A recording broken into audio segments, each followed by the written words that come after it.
Assalamualaikum semua dan salam Malaysia Madani. Saya adik Mama Amal bin Ahmad, wartawan cilik dari Cak Na TV. Pada pagi ni kita tak duduk kelas. Kita tak pegang buku sebab hari ni hari sukan. Dekat padang ni macam-macam yang berlaku.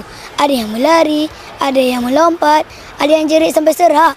Tapi semuanya sporting habis.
Masukan nampaknya semangat. Siapakah yang akan merangkul Johan KOT 2025 SK Bulu Kasab?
Assalamualaikum, boleh perkenalkan diri, nama dan kelas?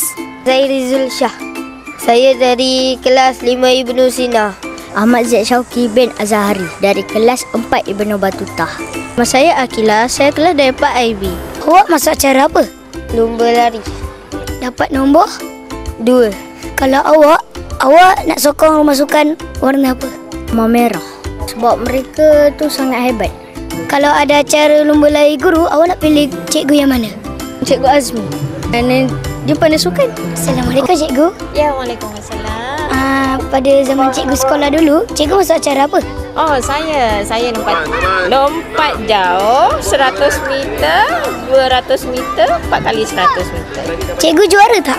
Oh, saya lompat jauh wakil negeri Johor, MSSM dekat Negeri Sembilan. Power cikgu? Alhamdulillah. Terima kasih. Sama-sama. Assalamualaikum cikgu. Dekat sekolah cikgu dulu, cikgu masuk acara apa? Lompat tinggi, lompat jauh. Cikgu juara tak?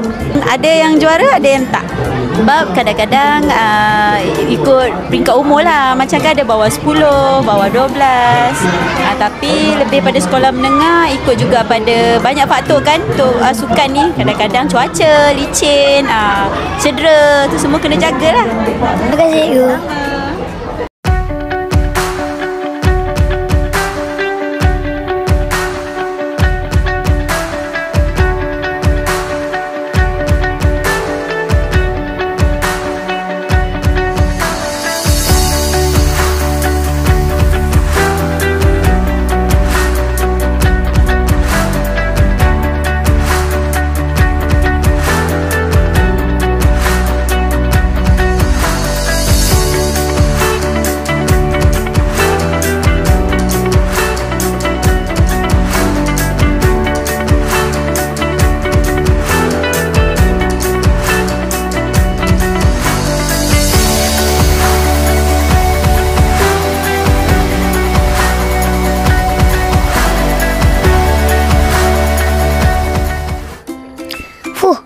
penat saya tengok orang lain berlari. Tapi serius, hari ini memang sangat best. Yang menang, kita ucapkan tahniah. Yang kalah, jangan risau. Tahun depan, kita balas dendam. Hahaha. Sekian daripada saya, Ama, daripada Wartawan Cilik paling comel daripada Cakna TV. Jumpa lagi. Assalamualaikum. Dan jangan lupa minum air banyak-banyak. Bye.